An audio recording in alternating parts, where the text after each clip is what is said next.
হাজী শরিয়াতুল্লাহর জমিনে বাহাদুরপুরে কোনো কবর পূজা করা হয় না, মাজার পূজা করা হয় না, পীর পূজা করা হয় না, শিরক করা হয় না, বেদাত করা হয় না।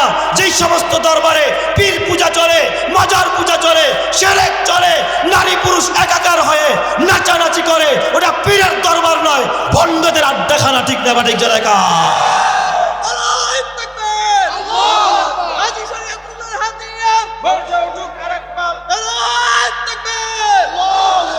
এই জন্য আমার বাবা, আমাদের সোচ্চার হতে হবে শিরকের সাথে, বেদাতের সাথে, কুসংস্কারের সাথে, কুফরের সাথে মুসলমান কোনোদিন আপোষ করে চলতে পারে না। এটাই হলো সূরা কাফিরুনের শিক্ষা। ওদের দলিল একটাই, ক্বালু মা ওয়াজাদনা আলাইহি আবানা। তারা একটাই কথা বলে যে আমাদের বাপ দাদাদেরকে দেখছি তাই আমরা করি, বাপ দাদারা এই মূর্তির পূজা করতো তাই আমরা করি। এই যুগেও দেখবেন কিছু মুসলমান আছে ওই মূর্তির পূজারীদের মতো, তারাও কয় বাপ দাদারা গেছে বন্ডের দরবারে মাজারে, এই জন্য আমরাও যাই। বাপ দাদারা খাজার কাছে গেছে, এই জন্য আমরাও খাজার কাছে যাই। বাপ দাদারা ভান্ডারে গেছে, আমিও ভান্ডারে যাই। বাপ দাদারা কবরে সেজদা দিছে, আমিও কবরে সেজদা দেই। কসম আল্লাহর। এক রকমের তথাকথিত বুদ্ধিজীবীরা, এক ধরনের তথাকথিত সেই পশ্চিমাদের যারা পাঁচাটা গোলাম, ওই সমস্ত দেখবেন সুশীলেরা, তারা ওই মন্তব্য করে, তারা ওই বক্তব্য দেয় যে বাংলাদেশ হলো ধর্ম নিরপেক্ষ দেশ। আসলে ধর্ম নিরপেক্ষ বলতে কোনো কিছু নাই। কি বলেন? আছে। হয়তো আপনি ইসলামের উপরে, নয়তোবা আপনি কুফরের উপরে, হয়তো আপনি নাস্তিক, নয়তো আপনি আস্তিক, এই মাঝামাঝি থাকার কোনো সুযোগ নাই। আচ্ছা, আমি আপনাদেরকে বলি, হে নবী আপনি বলে দেন, কুলিয়া আইয়ুহাল কাফিরুন, এ কাফেরেরা, লা আ'বুদু মা তা'বুদুন, তোমরা যার ইবাদত করো আমি মুহাম্মদ কখনো তার ইবাদত করতে পারি না। কারণ তোমাদের মাবুদ এক, আমাদের মাবুদ ভিন্ন। তোমাদের ইবাদতের ধরন একরকম, আমার ইবাদতের ধরন একরকম। তোমাদের ইবাদতের জন্য পাক পবিত্রতা লাগে না, আমার ইবাদতের জন্য পাক পবিত্রতা লাগে। কথা ঠিক কিনা? তোমরা যার ইবাদত করো আমি তার ইবাদত করব না। ওয়ালা আনতুম আবিদুনা মা আ'বুদ, আর তোমরাও কখনো আমি যেই রবের ইবাদত করি তোমরাও কখনো করবে না। আর একটা কথা শুনে রাখো, তোমরা ভবিষ্যতেই প্রস্তাব দিতে পারো, ওয়ালা আনা আবিদুম মা আবাদতুম, তোমরা যার ইবাদত করো আমি ভবিষ্যতেও তার ইবাদত করব না। ওয়ালা আনতুম আবিদুম মা আবাদতুম, আর ভবিষ্যতেও আমি যার গোলামি করি তোমরা তার গোলামি করবে না। লাকুম দীনুকুম ওয়ালিয়া দীন, তোমরা তোমাদের রীতিনীতি নিয়ে পড়ে থাকো, তোমাদের ধর্ম বাতিল, তোমরা বাতিল ধর্ম নিয়ে পড়ে থাকো, আর আমার ধর্ম হলো হক, আমি আমার হক ধর্ম নিয়ে পড়ে থাকি। এ মুসলমান, কসম আল্লাহর, এই যুগে যদি কোনো মুসলমান হিন্দুদের পূজায় যায়, হিন্দুদের উপাসনায় যায়, বর্তমানে হিন্দুদের পূজায় মুসলমান না গেলে তাদের পূজা জমে না। আমি মনে করব এরা কিন্তু বাবা খাঁটি মুসলমান হতে পারে নাই। যারা পূজায় যায়, যারা পূজা গিয়া কীর্তন শুনে, যারা গান বাজনা দেখে, সেখানে গিয়া যারা উপস্থিত হয়, আসলে এরা নামদারি মুসলমান। আমি আসলে এই জন্যই শেষে যেহেতু বসেছি, এই জন্যই সূরা কাফিরুনটা পড়েছি, যাতে করে আপনারা এই আমলটা করতে পারেন।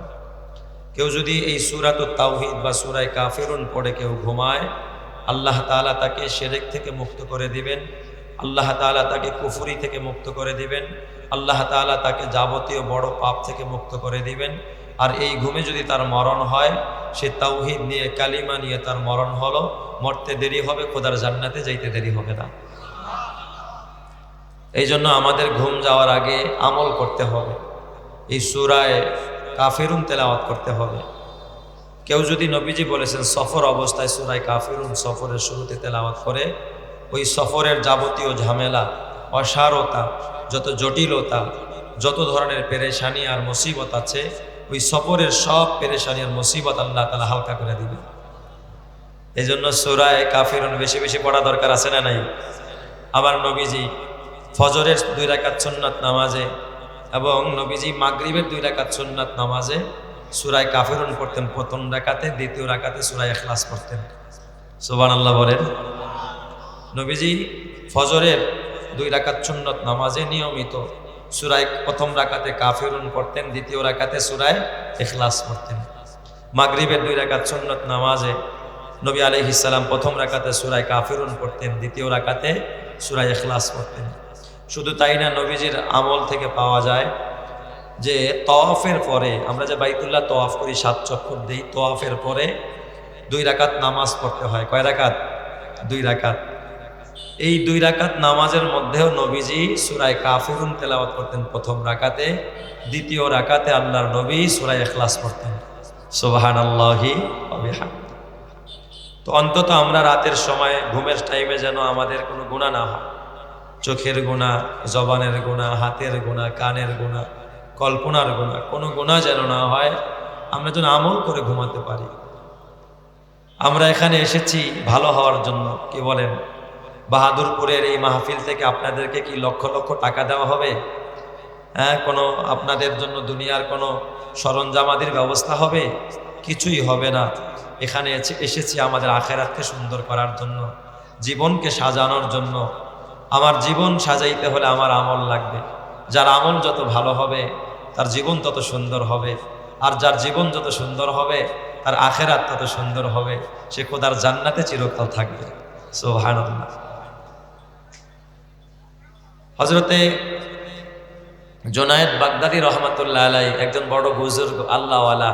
দেখেন ওনার জিন্দেগির একটা আমলের কথা বলি। জুনায়েদ বাগদাদী রহমাতুল্লাহ আলাইহি নাম শুনছেন না আপনারা? ছোট ওলি না বড় ওলি? এই জুনায়েদ বাগদাদীকে একবার তার এক মুরিদ জিজ্ঞাসা করেছে যে হযরত, আপনি তো একজন জগৎ বিখ্যাত ওলি, শরিয়াত এবং মারেফাতের সুলুকের লাইনে আপনি একজন উঁচা মাকামের একজন ওলি, একজন মুজাররব বুজুর্গ, আপনি এত বড় আল্লাহর ওলি কেমনে হলেন? হযরত জুনায়েদ বাগদাদী রহমাতুল্লাহ আলাইহি ডাক দিয়া বললেন, বাবা, তোমার ধারণা অনুযায়ী তুমি আমারে ওলি বলেছো, কিন্তু আমি এখনো কোনো ওলি হতে পারি নাই। আল্লাহওয়ালারা নিজেকে বড় মনে করে না, সবসময় নিজেকে কি মনে করে? ছোট মনে করে। আল্লাহর নবী হাদিসে বলেছেন, মান তাওয়াদা লিল্লাহি রাফাহুল্লাহ, যে আল্লাহর জন্য বিনয়ী হয়, ছোট হয়, তাহলে বড় বানায় দিবেন কে? এই জন্য আল্লাহর নবী সবসময় দোয়া করতেন, আল্লাহুম্মা আল্লাহুম্মা আল্লাহুম্মা জাআলনি সাবুরা ওয়াজআলনি শাকুরা ওয়াজআলনি ফি আইনি সগীরা ওয়া ফি আ'য়ুনিন নাসি কাবীরা। আল্লাহ, তুমি আমাকে সবরকারী বানাও, আমাকে শুকরগুজার বান্দা বানাও, আমার চোখে আমারে ছোট বানাও, মানুষের চোখে আমারে বড় বানায়। জুনায়েদ বাগদাদী রহমাতুল্লাহ আলাইহি ডাক দিয়া বলে, বাবা, আমি বড় কোনো আল্লাহর ওলি হতে পারি না, আমি বড় কোনো আল্লাহওয়ালা না। তবে তোমার ধারণা অনুযায়ী তুমি বলেছো আমি বড় আল্লাহওয়ালা। আমি কেমনে আল্লাহওয়ালা হয়েছে, আল্লাহর পরিচয় কেমনে পাইছি জানো নি? এটা আমার একদিনের সাধনা না, একদিনের মেহনত না। আমি দীর্ঘ 30টি বছর মেহনত করে, আমি দীর্ঘ 30টি বছর পর্যন্ত সাধনা করে আমি আল্লাহওয়ালা হয়েছি। সুবহানাল্লাহ। নাকি রাতের বেলায় ঘুমায়া ঘুমায়া? জানতে চাইলেন হযরত, বুঝলাম না, বোঝা এখন। জুনায়েদ বাগদাদী রহমাতুল্লাহ আলাইহি এক দেখা, বাবা, আমি 30টি বছর যাবত রাতের বেলায় রাতের বিছানায় যখন আমি শুইতে যাই, আমি আমার জীবনের মুহাসাবা নেই, জীবনের হিসাব নিকাশ করি। আমার দিনে কয়টা গুনাহ হইল, কয়টা নেক হইল, আমি এই গুনার হিসাব করি। আমি খাটি দিলে তওবা করি।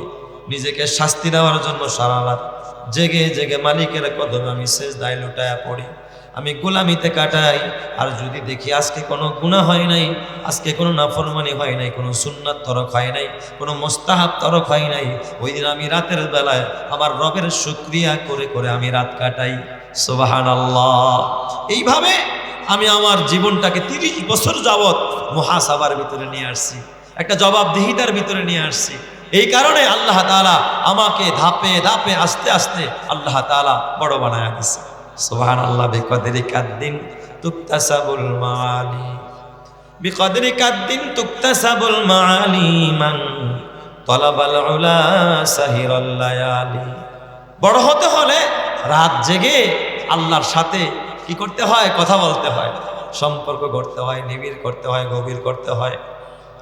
তো আল্লাহ তাআলা এই সূরা কাফিরুনটা কেন নাজিল করলেন, শানে নজুলটা বলে আমি সংক্ষেপে কথা বলেই বিদায় নিতেছি ইনশাআল্লাহ। আল্লাহ তাআলার নবী সরওয়ারে দো আলম যখন নবুয়ত পাওয়ার পরে মক্কার জমিনে যখন কালিমার দাওয়াত দিতেছিলেন, মক্কাবাসী যেই মক্কার মানুষ 40 বছর পর্যন্ত আমার নবীর কোনো বিরোধী মানুষ মক্কাতে ছিল না। আবু জেহেল, আবু লাহাব, উতবা, শাইবা থেকে নিয়ে সকলের কাছে আমার নবী সবচাইতে কি ছিলেন? ভালো ছিলেন, সবচাইতে প্রিয় ছিলেন, সবচাইতে উত্তম মানুষ ছিলেন। কিন্তু নবুয়ত পাওয়ার পরে আমার নবী যখন তাওহীদের কথা কয়, শিরকের বিরুদ্ধে কথা কয়, কালিমার কথা কয়, আমার নবী যখন এক আল্লাহর কথা কয়, ওই দেব দেবীর বিরুদ্ধে কথা কয়, আল্লাহর নবী যখন ওই তাগুতের বিরুদ্ধে কথা বলেছে, আল্লাহর নবী সকলের কাছে চোখের কাটা হয়ে গেছে, আল্লাহর নবী সকলের কাছে তখন খারাপ হয়ে গেছে। কথা ঠিক কিনা?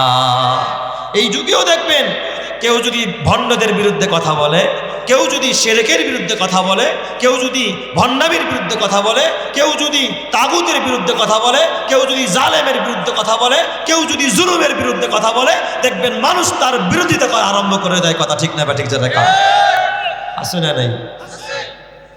তো নবীজিকে কাফেরেরা ধাপে ধাপে প্রস্তাব দেওয়া আরম্ভ করলো, মোহাম্মদ তুমি নেতৃত্ব চাইলে তোমার সবার আগে রাখবো, তুমি আগে চলবা, আমরা পিছে চলবো।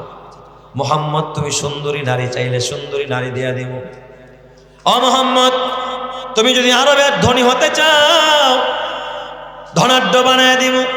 তারপরে তুমি আমাদের দেব দেবীর বিরুদ্ধে কথা বলবা না, তুমি আমাদের মূর্তির বিরুদ্ধে, প্রতিমার বিরুদ্ধে কথা বলতে পারবা না। আপনারা বলেন ওরা যে দেব দেবীর কথা বলে, ওরা যে প্রতিমার কথা বলে, মূর্তির সামনে মাথা নত করে, বলেন তো এর পক্ষে কোনো দলিল আছে নাকি? দলিল আছে? ওদের দলিল একটাই, ক্বালু মা ওয়াজাদনা আলাইহি আবানা। তারা একটাই কথা বলে যে আমাদের বাপ দাদাদেরকে দেখছি তাই আমরা করি, বাপ দাদারা এই মূর্তির পূজা করতো তাই আমরা করি। এই যুগেও দেখবেন কিছু মুসলমান আছে ওই মূর্তির পূজারীদের মতো, তারাও কয় বাপ দাদারা গেছে বন্ডের দরবারে মাজারে, এই জন্য আমরাও যাই। বাপ দাদারা খাজার কাছে গেছে, এই জন্য আমরাও খাজার কাছে যাই। বাপ দাদারা ভান্ডারে গেছে, আমিও ভান্ডারে যাই। বাপ দাদারা কবরে সেজদা দিছে, আমিও কবরে সেজদা দেই। কসম আল্লাহর, হাজী শরিয়াতুল্লাহর জমিনে বাহাদুরপুরে কোনো কবর পূজা করা হয় না, মাজার পূজা করা হয় না, পীর পূজা করা হয় না, শিরক করা হয় না, বেদাত করা হয় না। যেই সমস্ত দরবারে পীর পূজা চলে, মাজার পূজা চলে, শিরক চলে, নারী পুরুষ একাকার হয়ে নাচানাচি করে, ওটা পীরের দরবার নয়, ভণ্ডদের আড্ডাখানা। ঠিক না ঠিক যারা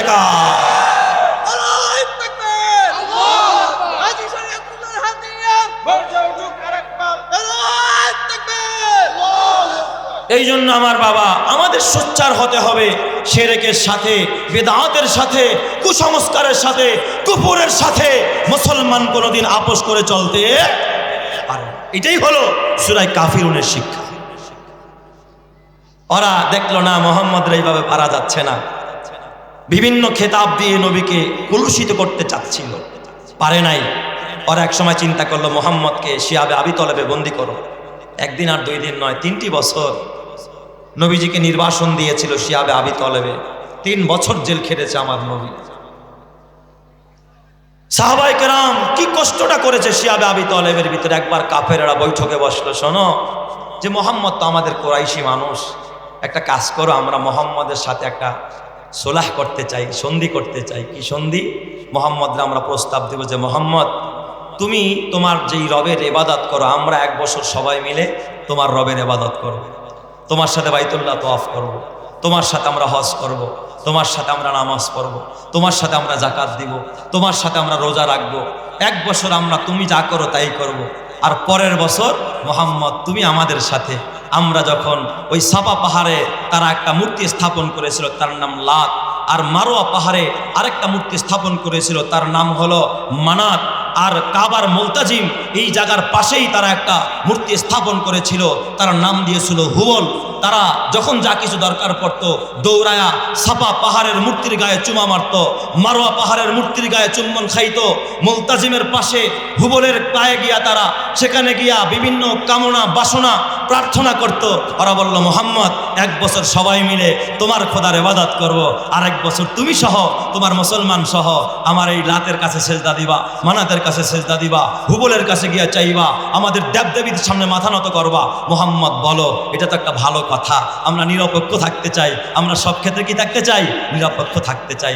আমাদের দেশও দেখবেন সেকুলারেরা, আমাদের দেশের এক রকমের তথাকথিত বুদ্ধিজীবীরা, এক ধরনের তথাকথিত সেই পশ্চিমাদের যারা পাঁচাটা গোলাম, ওই সমস্ত দেখবেন সুশীলেরা, তারা ওই মন্তব্য করে, তারা ওই বক্তব্য দেয় যে বাংলাদেশেরও ধর্ম নিরপেক্ষ দেশ।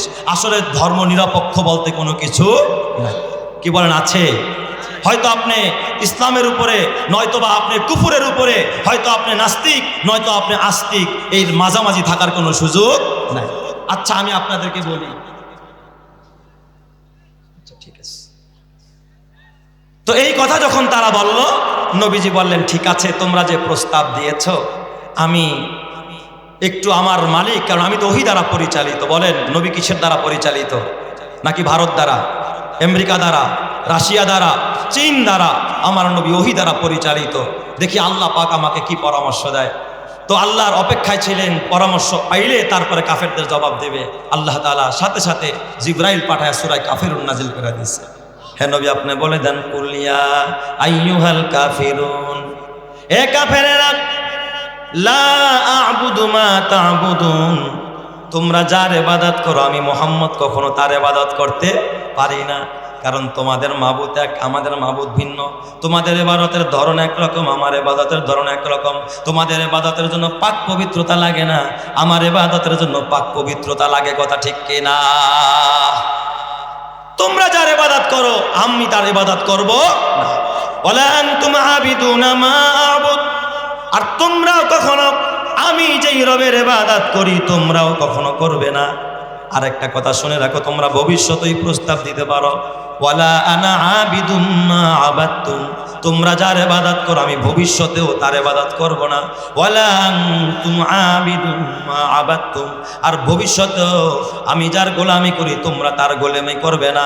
লাকুম দীনুকুম ওয়ালিয়া দীন, তোমরা তোমাদের রীতিনীতি নিয়ে পড়ে থাকো, তোমাদের ধর্ম বাতিল, তোমরা বাতিল ধর্ম নিয়ে পড়ে থাকো, আর আমার ধর্ম হলো হক, আমি আমার হক ধর্ম নিয়ে পড়ে থাকি। এ মুসলমান, কসম আল্লাহ, এই যুগে যদি কোনো মুসলমান হিন্দুদের পূজায় যায়, হিন্দুদের উপাসনায় যায়, বর্তমানে হিন্দুদের পূজায় মুসলমান না গেলে তাদের পূজা জমে না। আমি মনে করব এরা কিন্তু বাবা খাঁটি মুসলমান হতে পারে নাই। যারা পূজায় যায়, যারা পূজা গিয়া কীর্তন শুনে, যারা গান বাজনা দেখে, সেখানে গিয়া যারা উপস্থিত হয়, আসলে এরা নামদারি মুসলমান। কথা ঠিক না ব্যাঠিক? যারা কয় আল্লাহ তাআলা এই সূরা কাফিরুনের আলোকে আমি আপনাদেরকে বলতে চাই, ওয়ালা তালবিসুল হাক্কা বিল বাতিল, তোমরা কখনো হককে বাতিলের সাথে সংমিশ্রণ করে দিও না। ওই এক ধরনের মাছি দেখবেন, গুয়া মাছি, ভালো জায়গায় পড়ে, পায়খানার ভিতরে পড়ে। মৌমাছি দেখবেন সবসময় ভালো জায়গায় বসে, ফুলে বসে, মধুতে বসে, কখনো পায়খানায় বসে না। কসম আল্লাহর, ইমানদার মসজিদে যাবে, মন্দিরে যাবে না। ইমানদার আল্লাহওয়ালার কাছে যাবে, মাজারে যাবে না, খাজার কাছে যাবে না। আপনাদের কাছে জানতে চাই, আপনারা আল্লাহওয়ালার কাছে যাবেন, কোন বন্ডর দরবারেও যাবেন না। কারা কারা রাজি আছেন একটু হাত দেখাই। নারায়ে তাকবীর। আল্লাহ তুমি সবাইকে কবুল করো, সবাই বলে আমিন। ওয়া আখিরি দাওয়ানা আলহামদুলিল্লাহি রাব্বিল আলামিন। সবাই একটু ইস্তিগফার করে নিই। আস্তাগফিরুল্লাহ আস্তাগফিরুল্লাহ রাব্বি মিন কুল্লি যামবিন ওয়া আতুবু ইলাইহি, লা হাওলা ওয়ালা কুওয়াতা ইল্লা বিল্লাহিল আলিয়্যিল আযীম। আলহামদুলিল্লাহি রাব্বিল আলামিন। রব্বানা যালামনা আনফুসানা ওয়া ইল্লাম তাগফির লানা ওয়া তারহামনা লানাকুনান্না মিনাল খাসিরিন। আল্লাহুম্মা আনতা রাব্বি লা ইলাহা ইল্লা আনতা খালাকতানি। আউযু বিল্লাহি মিনাশ শাইতানির রাজীম। বিসমিল্লাহির রাহমানির রাহিম।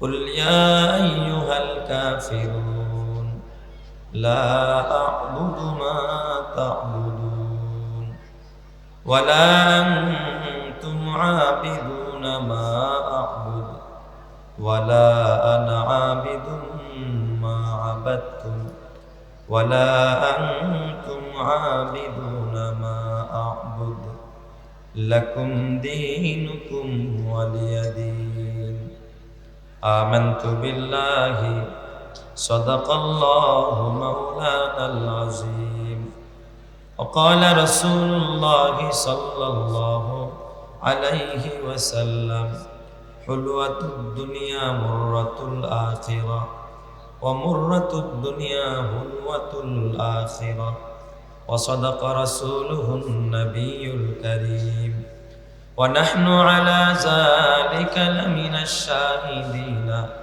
والشاكرين والحمد لله رب العالمين محبت সাথে দুরূদ শরীফ পড়ি আল্লাহুম্মা সাল্লি আলা মুহাম্মাদিন ওয়া আলা আলি মুহাম্মাদ কামা সাল্লাইতা আলা ইব্রাহিম ওয়া আলা আলি ইব্রাহিম ইন্নাকা হামিদুম মাজিদ আল্লাহুম্মা বারিক আলা মুহাম্মাদিন ওয়া আলা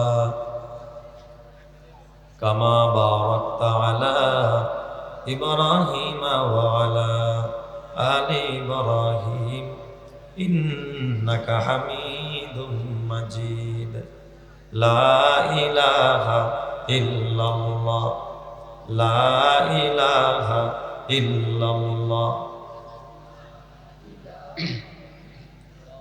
لا إله إلا الله محمد رسول الله صلى الله عليه وسلم ربنا لا تزغ قلوبنا بعد إذ هديتنا وهب لنا من لدنك رحمة إنك أنت الوهاب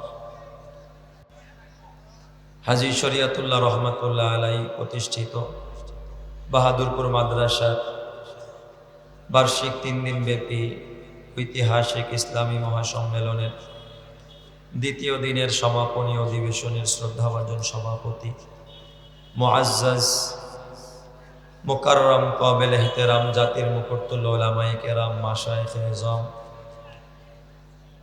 দেশের বিভিন্ন অঞ্চল থেকে আগত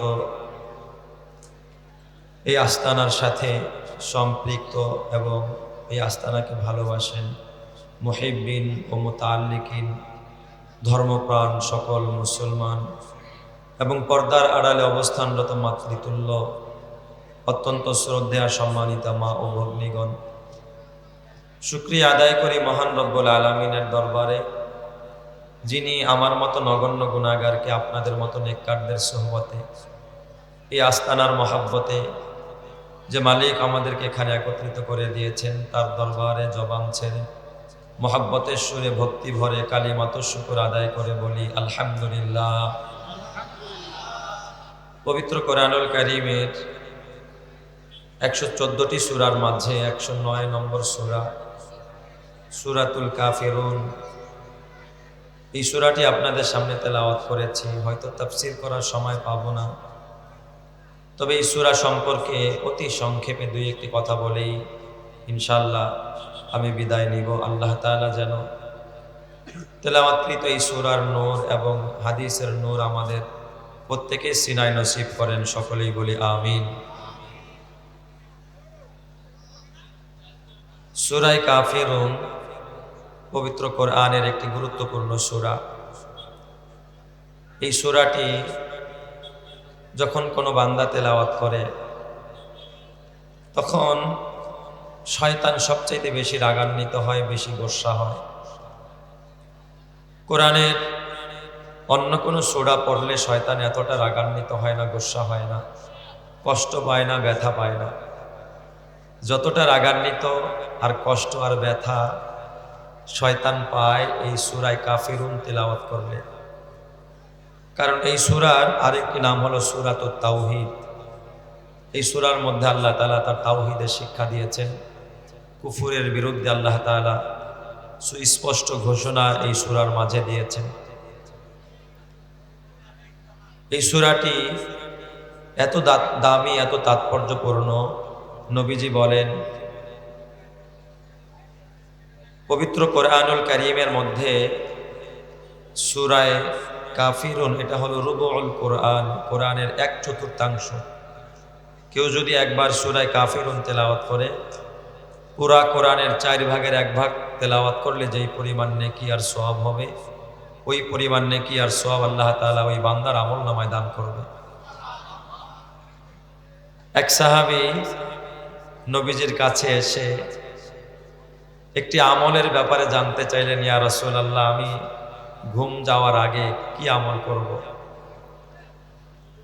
ঘুমের আগে আমার কি আমল করাটা আল্লাহর কাছে সবচেয়ে পছন্দের এবং প্রিয়, আমার জন্য কল্যাণকর হবে? একটি আমল আপনি আমাকে শিখায়া দেন। বান্দার ঘুম, এটা হলো বান্দার জন্য মৃত্যু।